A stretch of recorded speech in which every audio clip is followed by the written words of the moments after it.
Mahalaga po yan pagdating po sa pag-aaral ng Holy Spirit. Kagaya pinag-aralan natin Galatians chapter 5, verse 16, walk in the Spirit and walk by the Spirit.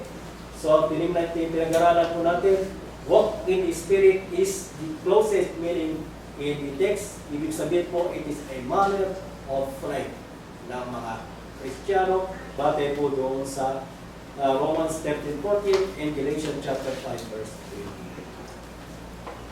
So, concluding observation po natin, studying textual context, textual variant reading through textual criticism will conclude that neither command, statement, exhortation, or doctrine is altered. Kaya po kahit ano pong sabihin nila, sabi po ng mga kaaway po ng Biblia, meron lamang po, ang Biblia po ay meron lamang po, I think that is 140,000 words. Sa kabuuan.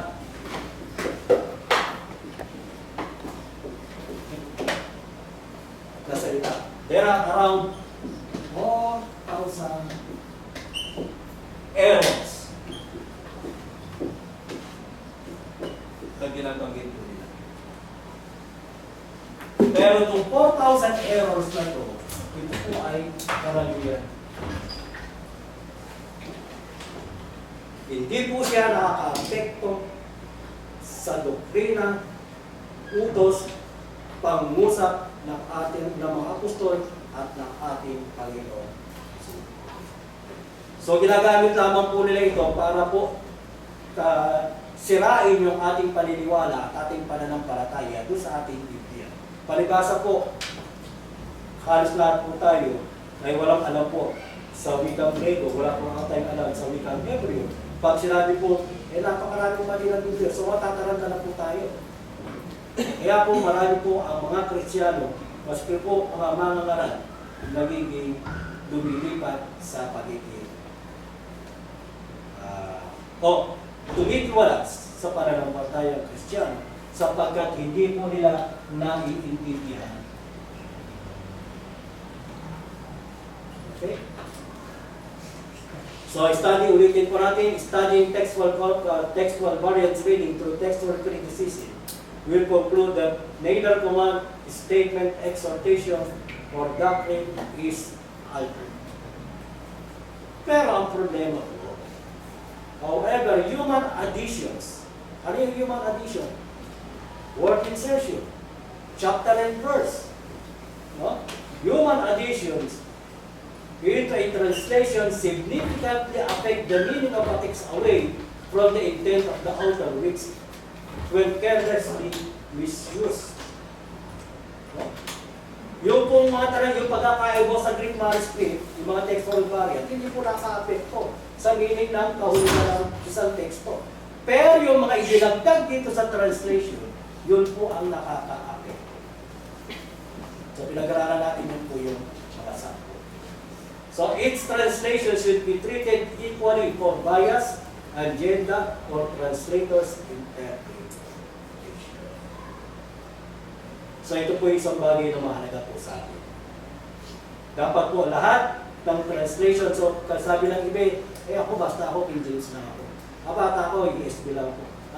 Basta ako ASV lang ako. So we need to treat all translation equally sapagkat pare-pareho po ang status nila. Meron po sila po ay bias, meron po silang hidden agenda, meron po silang translators interpretation. Kaya po, mahirap ang mag-aral ng Biblia kung hindi po tayo magbabasa. Mahirap po ang isang bagay sa bagay na hindi natin ginagawa. Diba? Kasabi nga na, meron po tayong kasabihan, ang saksak ay masakit lamang, ang kutsilyo ay masakit lamang kapag nakaamba. Diba? Sabi nila. Pero kapag ano na, dumikit ka sa katawan mo, nasugatan na, hindi mo na mararamdaman, wala na yung tao. So ano ang bagay na hindi po natin ginagawa, ito po ay mahirap. So, yung pong ginagawa po natin pag-aaral para po mahirap, pero po pag ito po'y sinanay po natin ang ating mga sarili, lalo na po sa mga mangangaral, ito po ay magiging isang magandang tungtungan po natin para po tayo makapag-aral o maunawa na higit ang mga bagay na nasusulat sa atin. Yun lamang po at maraming mas.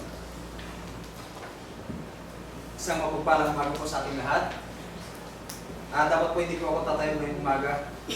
Kaya wala po akong presentation. So dapat po ay si Brother John Mir ang tatayo ngayong umaga po ito dahil nag-usap po kami last time kung hindi si Brother Nico or siya yung papalit. Since wala po siya, ay nakapaganda naman ako. Kaya lang wala po akong presentation. Noong nakaraang pagtayo ko po rito ay tinalakad ko natin yung Noah walk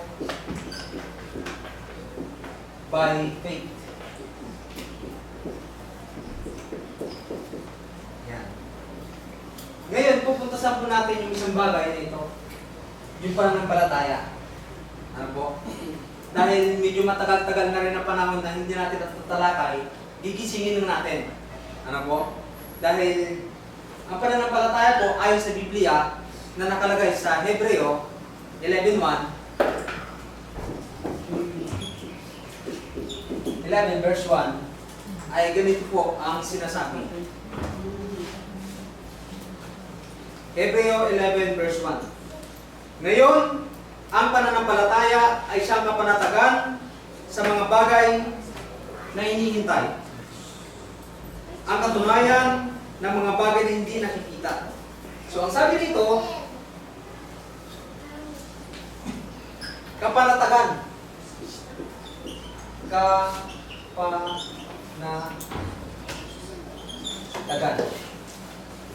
Ang root word po niyan ay panatag. Panatag sa mga bagay na hinihintay.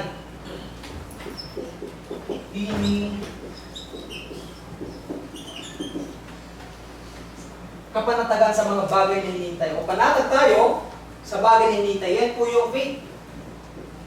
Ayon sa banal na kasulatan. Ang sabi po dito, katunayan ng mga bagay na hindi nakikita.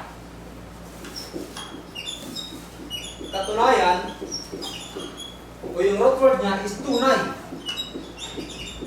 Yung mga bagay na hindi nakikita.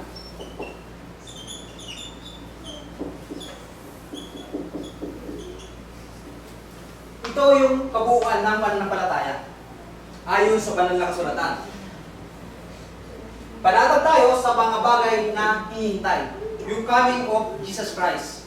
So, ang sinasabi po kasi ng banal na kasulatan, yung nag-uudyok sa ating Panginoon Kristo o yung mga mamumusong panahon ng ating Panginoon Kristo, ang sabi diyan, ang sabi malapit na dumating ang ating Panginoon Kristo pero hindi pa dumadating.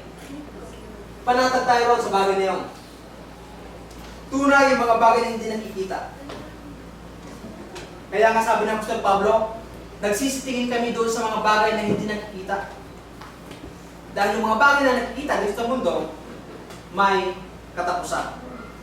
Yan po yung kabuuan ng pananampalataya, yung paniniwala natin. Na ang sabi dito sa Romans 10:17, kaya nga ang paniniwala ay nanggagaling sa pakikinig at pakikinig sa pamamagitan ng salita ng Diyos. Yung tinatawag po kasi na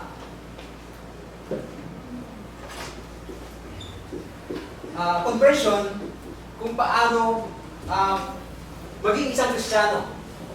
Yung pakikinig, hear, repent, confess, and then baptism po yung dito sa uli.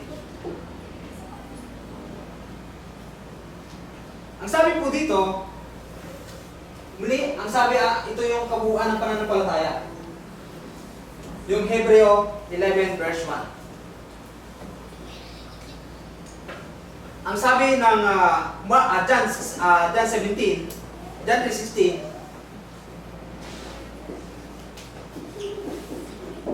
John 3:16, ang sino mang sumampalataya,